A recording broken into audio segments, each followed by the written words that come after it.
Hello and welcome to Dish Shelved with Adam White. Today I'm going to go a little bit different and talk about a movie and a comic book follow-up to it. Uh, it's called Hawk the Slayer, and this is, hopefully you can see this. I read it on my iPad. It's by Garth Ennis and Henry Flint, and the movie was from 1980. Um, I'd never heard of it. I just came across this when I was looking at Garth Ennis stuff on Amazon and thought, Hawk the Slayer, that sounds interesting.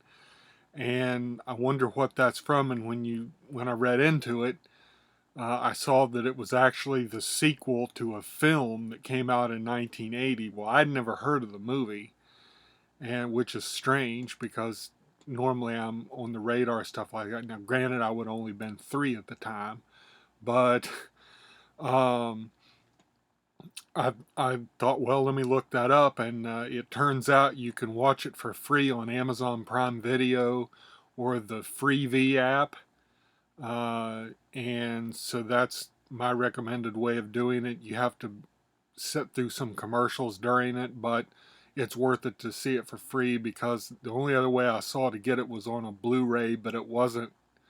It wasn't the American. Um, Edition of the Blu-ray, so it wouldn't play on our Blu-ray players. So watching it free was the better option. But the movie was 1980, so you can imagine the limitations of the budget had on their special effects.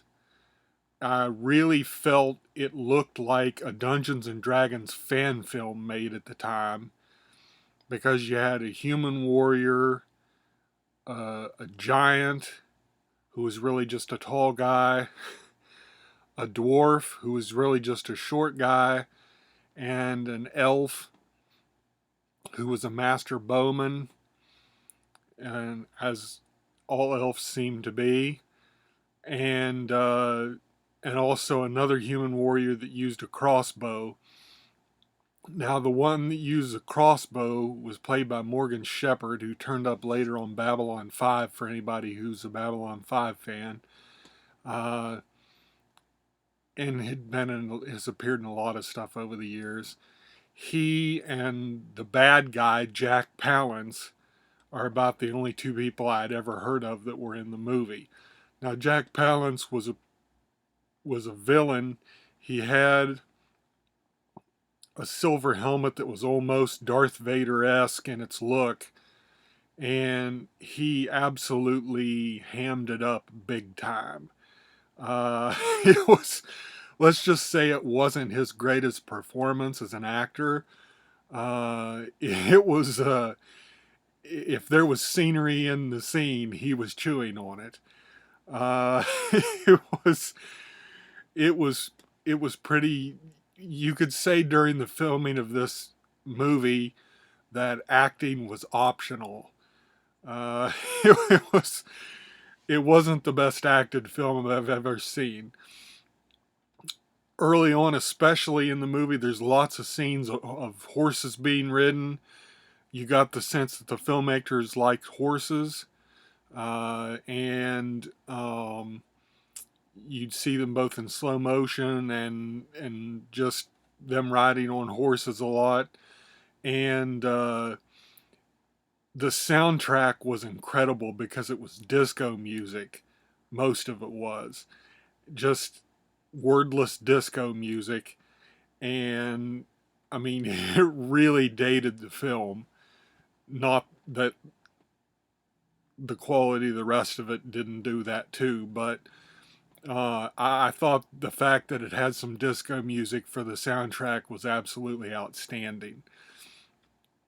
And basically, the story is this. There's these 2 brothers, which are Jack Palance plays Voltan, and then there's Hawk, who you can see here on the cover. And Voltan wants this magic sword, basically, that his father has access to, but the father won't give it to him because Voltan is a bad guy, essentially. So Voltan kills his father, and Hawk wants revenge on him for doing that. That happens right at the beginning of the story. Jack Palance might have been older than the guy playing his father, but I don't know that for certain. Uh, but so I mean, it was a little humorous, but um, it was it had to have been about a PG rated movie. I mean, there was lots of sword fighting and arrows and stuff, but I mean, it was a pretty bloodless affair throughout. And anyway, to go on his quest, he gets with he finds a magic woman and helps her out, and so she helps him. And he has the giant Gort, again, who I said was just a fairly tall guy. Uh, and the dwarf Baldwin, who was really funny. And as you would expect dwarfs to be in a fantasy movie. Uh, there was Crow, the elfin bowman, who was quiet and stoic and didn't do a whole lot of acting, apparently. And then you had Runelf or something like that. I didn't quite catch his name in it as I was looking back through it, who was the guy with the crossbow that Morgan Shepherd played. And they basically go after this holy woman gets taken by Voltan, and he wants a 2,000 gold coin reward to return her, which of course you know he has probably no intentions of doing anyway.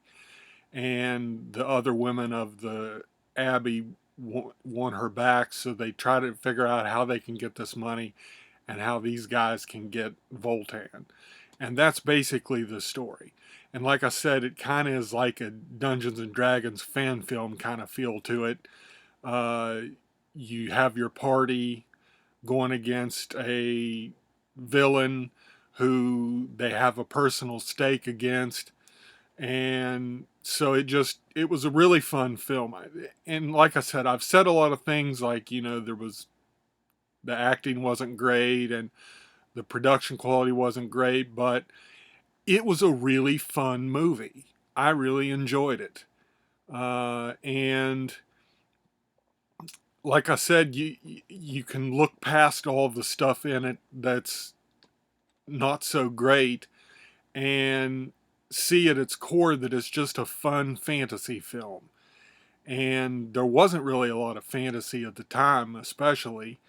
It's not in vogue like it is now with Game of Thrones and stuff like that, but it was a really good movie. They also had when the Elfin Bowman, Crow, and the guy with the uh, crossbow, whenever they fired, they would do jump cuts to make it look like they were firing in fast motion, and it was just hysterical. But it worked for the movie. It worked because it makes it look like it's a rapid fire, almost like a machine gun bowman and crossbow, and it was really fun. Anyway, jump forward 30 or whatever years from then, or 40, I guess, yeah, 40 years from there, and Garth Ennis writes a sequel to it called Hawk the Slayer. Um, Watch for Me in the Night. And I thought, wow, this is probably going to be bonkers because it's Garth Ennis and he always writes a heck of a story. And I was really surprised by it. I thought it stayed very close to the themes of the original, and it was very subdued for a Garth Ennis story. It brought back all the characters that were surviving from the first from the film, and it tied up the loose ends that you kind of had at the end of the first one against um, Voltan and these black wizards that he worked for. And the comic just stayed really, it felt like a natural extension of the first film. Because there was never another film, but this comic book really stayed true to it. And I thought he did a really good job of making it seem like the original movie.